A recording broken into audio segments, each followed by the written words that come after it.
Bhairavam movie review భయ్యా. ఈ movie చూడొచ్చా చూడకూడదా అనేది అనమాట పాయింట్ టు పాయింట్ స్పాయిలర్స్ లేకుండా మాట్లాడుకుందాం.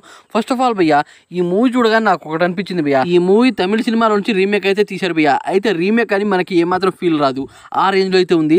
థియేటర్ బయట వస్తున్నప్పుడు అనమాట మనకి మంచి ఫీల్ గుడ్ అయితే ఇస్తుంది భయ్యా. అదే కాకుండా దీంట్లో హీరోల విషయానికి వస్తే భయ్యా, అసలు నాకు తెలిసి భయ్యా ఈ ముగ్గురు హీరోలు అనమాట మంచి కంబ్యాక్ అయితే ఇచ్చారు భయ్యా. దీంట్లో బెల్లం అయితే మామూలు కాదు, అతని పర్ఫార్మెన్స్తో కొన్ని సీన్స్ అయితే లేపేశాడని చెప్పొచ్చు. అయితే దీంట్లో మంచు మనోజ్ యాక్టింగ్ కూడా వేరే లెవెల్లో అయితే ఉంది భయ్యా. అసలు మనం లాస్ట్ టైం ఇలాంటి మూవీలో మంచు మనోజ్ యాక్టింగ్ చూడలేదు. అదే కాకుండా నారా రోహిత్ అతనికి అయితే మంచి ఎలివేషన్ అయితే పడింది భయ్యా కొన్ని చోట్ల.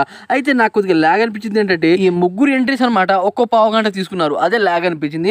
అయితే ఈ మూవీ స్టోరీ క్లాట్ ఏంటంటే భయ్యా, అనాథలు అయితే ఉంటారు ముగ్గురు. ఈ ముగ్గురికి గుడికి ఏం సంబంధం, తర్వాత గుడిలో ఏం జరిగింది అనేది ఈ మూవీ స్టోరీ క్లాట్. నాకైతే భయ్యా ఫస్ట్ హాఫ్ కొద్దిగా యావరేజ్ గానే ఉంది భయ్యా. కాకపోతే మనకి ఏం అర్థం కానట్టు అయితే చూపిస్తారు. సెకండ్ హాఫ్ లో దానికి రివీల్ అయితే ఉంటుంది భయ్యా. సెకండ్ హాఫ్ మాత్రం పిచ్చ పీక్స్ లో అయితే ఉందని చెప్పొచ్చు.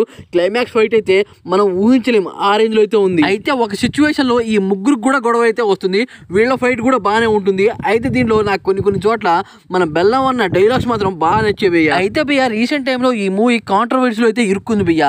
అలా ఇరుక్కున్నా సరే రీమేక్ మూవీ అయినా సరే మంచి ఫీల్ గుడ్ అయితే ఇస్తుంది. అయితే దీంట్లో ప్లస్ పాయింట్ ఏంటి, మైనస్ పాయింట్ ఏంటి అనేది అయితే మాట్లాడుకుందాం. ప్లస్ అయితే భయ్యా, హీరోలు అనమాట పీక్స్ లో అయితే పర్ఫార్మెన్స్ అయితే చేశారు. తరువాత గుడి చుట్టూ మూవీ స్టోరీ తిరగడం ఇంట్రెస్టింగ్ గా అనిపిస్తుంది భయ్యా. ఫస్ట్ హాఫ్ లో ఉన్న దానికి సెకండ్ హాఫ్ లో కనెక్ట్ చేయడం అది ఇంకోలా అయితే అనిపిస్తుంది. తర్వాత దీంట్లో మైనస్ ఏంటంటే భయ్యా, సాంగ్స్ అయితే అంత బాలేవు, కాకపోతే బీజం మాత్రం అదిరిపోయిందని చెప్పు. సినిమా ఆటోగ్రఫీ కూడా బాగానే ఉంది భయ్యా. మైనస్ అయితే ఈ మూవీలో ఎక్కువ కనిపించవు, కాకపోతే ఫస్ట్ హాఫ్ కొద్దిగా ల్యాగ్ అనిపిస్తుంది. ఖచ్చితంగా చూడాల్సిన మూవీ థియేటర్ లో. నేనైతే భయ్యా తమిళ్లో గరుడన్ మూవీ, ఆ మూవీ రీమేక్ ఇది. అయితే ఆ మూవీ చూశాను భయ్యా. ఆ మూవీకి నాకు అంత అనిపించలేదులే, కానీ ఈ మూవీ మాత్రం బాగా నచ్చింది నాకైతే. రీమేక్ వర్షన్ అయితే కనిపించదు, కానీ అదే కంటెంట్. ఓవరాల్ గా ఈ మూవీకి నేను ఇచ్చే రేటింగ్ మాత్రం 2 భయ్యా. ఇక ఈ ముగ్గురు హీరోలు మంచి సినిమాతో హిట్ బొమ్మ కొట్టేశారు. ఇలాగే వీళ్ళు సక్సెస్ తో ముందు సాగాలని కోరుకుందాం.